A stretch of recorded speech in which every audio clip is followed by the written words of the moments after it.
Bonjour à tous, bienvenue à notre méditation quotidienne. En commençant, j'aimerais vous offrir mes meilleurs vœux pour l'année 2023. Je suis un peu en retard, mais on a jusqu'à la fin du mois de janvier pour offrir nos souhaits. Alors je vous souhaite une année bénie et sainte, une année remplie de la présence du Seigneur, une année où Dieu va affermir l'œuvre de vos mains.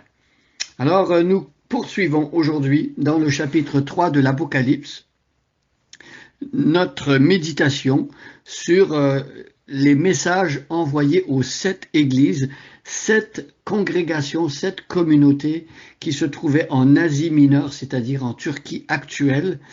Et nous sommes maintenant à la 7e de ces églises. Nous arrivons vers la fin. Aujourd'hui, nous allons voir le verset 19. Il y a 22 versets dans le chapitre 3 et la dernière méditation pour l'église de Laodicée se trouve au chapitre 3 verset 14. Donc je vais relire du verset 14 jusqu'au verset 22 et nous allons nous arrêter, nous allons nous pencher sur le verset 18 aujourd'hui. Alors je lis: à l'ange de l'église qui est à Laodicée, écrit: voici ce que dit celui qui s'appelle Amen, le témoin digne de foi et véridique, celui qui est au commencement de la création de Dieu. Je connais ta conduite et je sais que tu es ni froid ni bouillant.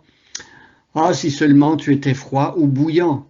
Mais puisque tu es fidèle, puisque tu es ni froid ni bouillant, je vais te vomir de ma bouche.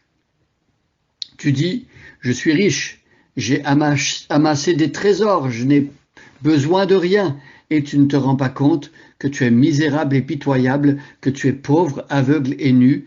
C'est pourquoi, verset 18, je te donne un conseil. Achète chez moi de l'or purifié au feu pour devenir réellement riche, des vêtements blancs pour te couvrir afin qu'on ne voie pas ta honteuse nudité et un collier pour soigner tes yeux afin que tu puisses voir clair. Verset 18 est une réponse à ce que Jésus venait de dire au verset 17.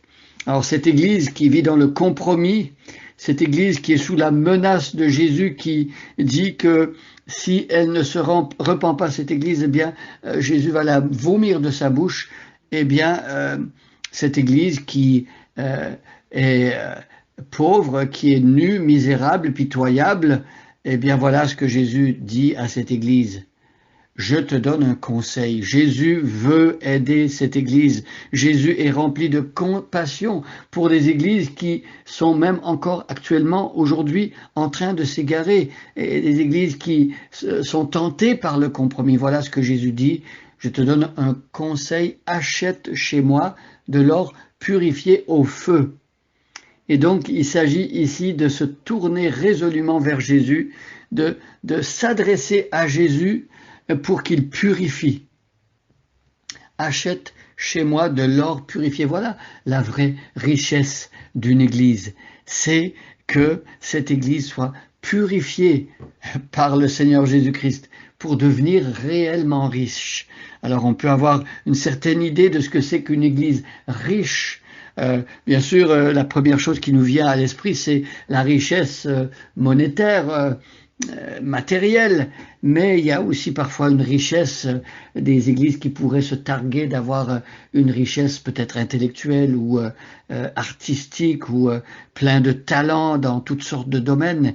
Mais ce qui fait la richesse d'une vraie église riche, eh bien, c'est que Jésus l'ait purifié par son sang, que Jésus ait transformé les vies de ceux qui forment cette église, que ces personnes soient pardonnées de leurs fautes. Donc, achète chez moi de l'or purifié au feu. Autrement dit, adresse-toi, chère église qui vit du compromis, adresse-toi à Jésus.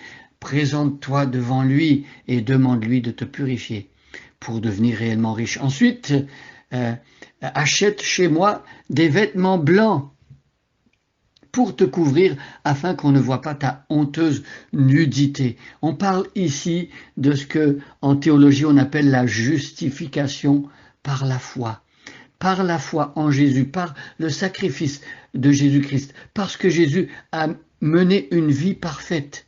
Eh bien, Dieu, par la foi, est prête à porter à notre compte toute la justice de Jésus-Christ. Autrement dit, il y a une transaction qui s'opère lorsque quelqu'un vient à Jésus et lui demande pardon.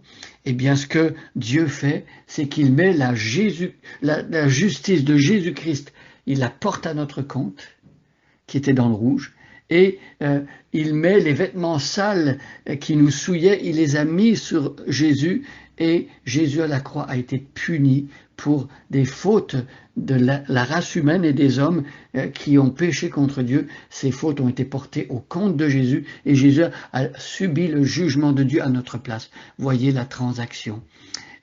Nous portons des vêtements blancs, mais ce ne sont pas nos vêtements blancs à nous. Ce sont les vêtements blancs que Jésus nous a procurés parce qu'il a mené une vie parfaite et il a plu à Dieu du début de sa vie jusqu'à la fin. Donc, achète de chez moi de l'or purifié au feu, des vêtements blancs pour te couvrir afin qu'on ne voit pas ta honteuse nudité. Lorsque nous sommes couverts par la justice de Dieu, nous sommes délivrés de la honte. Et ensuite un collier pour soigner tes yeux afin que tu puisses voir clair. Un collier pour soigner tes yeux afin que tu puisses voir clair. La tragédie de l'église de Laodicée, c'est que les membres de cette église ne voyaient même pas combien ils étaient pitoyables et misérables. Et c'est terrible de ne pas voir la réalité et de s'illusionner comme cela. Alors ici, Jésus offre par sa grâce à l'église de Laodicée de venir à lui pour recevoir des yeux nouveaux, retrouver une vision saine, recouvrer la vue spirituelle et enfin voir la réalité telle qu'elle est.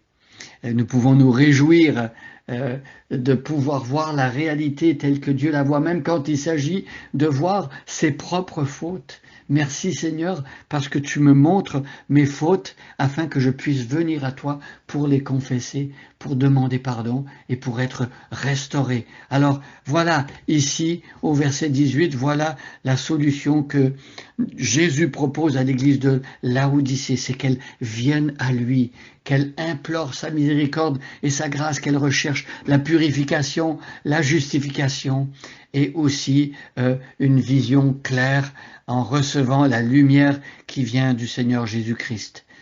Combien nous sommes reconnaissants que Jésus fasse tout cela pour son Église et pour nous chacun individuellement. Bonne journée à chacun et à chacune et soyez bénis.